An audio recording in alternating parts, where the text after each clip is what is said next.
But as we go closer to 2024 general, national, and provincial elections, more political parties will be registering at the IEC to contest, one of them being just released or just announced yesterday, the launch of the Referendum Party. They spring out from the Cape Independence Advocacy Group, a single issue party. The only goal is to get enough votes to get some representation so they can call for a referendum for Cape Independence here in the Western Cape.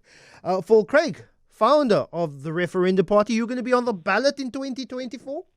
Well, yes, certainly mine and several others. So, yes, we haven't announced our candidate list, but we definitely will be putting out candidates for the 2024 election, both provincially and nationally.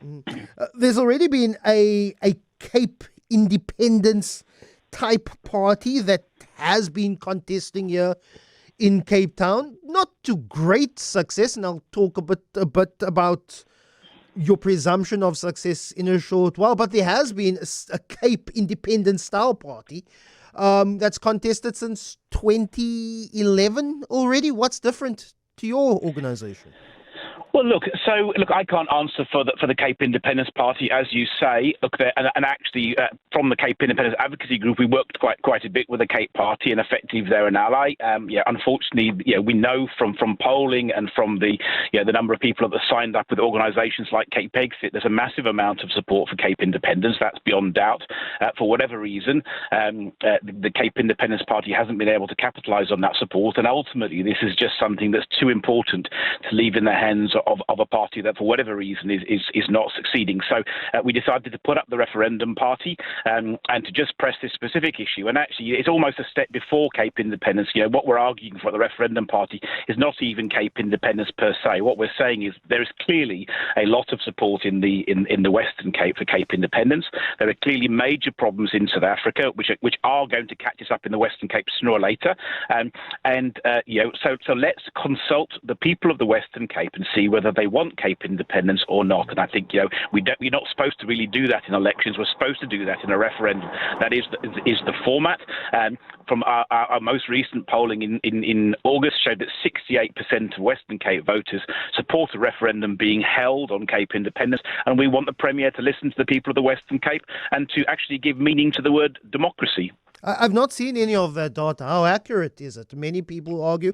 You say that there are 60% of Western Cape residents who want a referendum. I watched a little bit of your press conference yesterday saying that there are 1 million people who are supporters of Cape Independence. But if you look at the 2021 results of the Cape Party, only getting just over 5,000 votes in the city of Cape Town. They have 2 seats, though, in the city of Cape Town's council. You claim 1 million, but only 5,000 voting for a Cape Independence thought in 2021. Yeah, look, and I think there's a lot of misinformation around this. So first of all, there were 3 parties in 2021 that had Cape Independence on the manifesto: the Freedom Front Plus, the Cape Coloured Congress, and the Cape Independence Party. And even in 2021, we had 5.3%. But we have to understand there's a difference. The whole point of independence decisions being made by referendum is they're not inherently party political. So often, people shouldn't have to choose between voting for their present in terms of who's governing them now and their future in terms of how that should look in a referendum, which isn't party political. The polling we've done, we've spent hundreds of thousands on polling. We've used the best organisations. We've found the research. We're not the only organisation that's polled it. We all find the same results, that there's overwhelming support for a referendum. Now, people say, well, hang on a second, you can't trust polling, it's only polling, and they're right. But the only way we'll truly know is to hold a referendum. And actually, which side, what you have to ask yourself here is which side doesn't want to ask the Western Cape people. We're not asking for Cape Independence. We're asking to ask the Western Cape people democratically, in accordance with the South African Constitution, is this something that they want? And actually, the other side is avoiding democracy. Alan Winde is avoiding democracy at this point in time and avoiding calling a referendum. So the only way we'll truly know what the Western Cape people want is by holding a referendum. And why would we avoid that? Why would we get ourselves in a situation where we say we don't want to know what the Western Cape people think about this issue. What is it that the DA and Alan Windey is scared of? And I know from internal documents exactly what they're scared of. They know that the majority of people in the Western Cape want a referendum on Cape independence, and they're scared to ask. And you need about 17,000 votes to get a seat in the Western Cape legislature at the moment, at the current calculation. If you don't get a seat in the Western Cape legislature, that then surely should be then the test of whether there is then this appetite for Cape independence or not. No, well, look, I don't agree. This is not, setting up a party really was not the ideal way. We've been forced into this by the DA avoiding democracy on this issue. You have to understand that Cape independence is not a party political issue.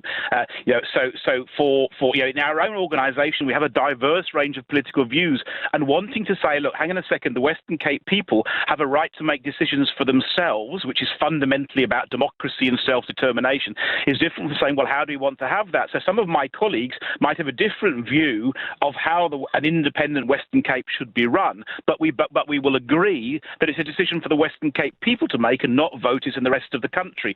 So, the trouble with elections is you're forcing people, effectively, let's put it into real terms, most people in the Western Cape want a DA-led Western Cape government. Now, so therefore, the primary, when they're voting for their now, for their present. We know that the DA are doing a good job of running the Western Cape. But actually, Cape independence is about their future as an abstract, and they shouldn't have to choose between their present and their future. And that was why specifically we put the referendum party up. We effectively we think the DA have put voters in a very unfair dilemma, having to choose between their present and their future. So at the referendum party, we are guaranteeing, we're making a pledge that we're going to vote with the DA to allow them to form a Western Cape government, which frees people from worrying that a vote for Cape independence is going to see the DA unelected. But we're going to hold them to account. So a vote for the referendum party is a vote for a DA government to look after your present, but also a referendum on Cape independence so that we can look after our future. Who is this demographic that you are polling? And I know we operate and we live within our own bubbles. I currently live in a bubble when I look at our WhatsApp line, largely negative to your message. I live in a bubble where I speak to those around me. In terms of your polling, who is this demographic you say of 68% of Western Cape residents who want a referendum on cessation? It's everybody, and I think and I'm glad you recognise it's the bubble, because I think that is the danger. We all live in bubbles, so that's why you have to conduct independent polling. We employ when you make that polling, when you make that data, and we'll make that sample size available to us. We have done. We have made it available to you. It's on the website of the CIAG. We use Victory Research, which is a leading research organisation, and we made and it was a fully representative sample. Everybody, racially representative, demographically representative, age representative. It's for where people live, the whole of the Western Cape. It's a fully representative sample, and actually, it's not just us that have polled this issue, although all of that polling has been made public, unfortunately, but we can't control what other people do. But even the DA themselves have polled this issue, and they'll never say it publicly because it doesn't suit them. But when they're next on your show, ask them straight out, have they this issue, and do the majority of the people of the Western Cape want a referendum on Cape independence? They won't lie to you. For Craig, really appreciate your time, your thoughts. 021 446 0567. I'd vote a hard no. We don't need more segregation, says a listener. Whether you're for or against the referendum party, we are heading to an election, and we will speak to a lot of political parties as they decide to contest the 2024 general election.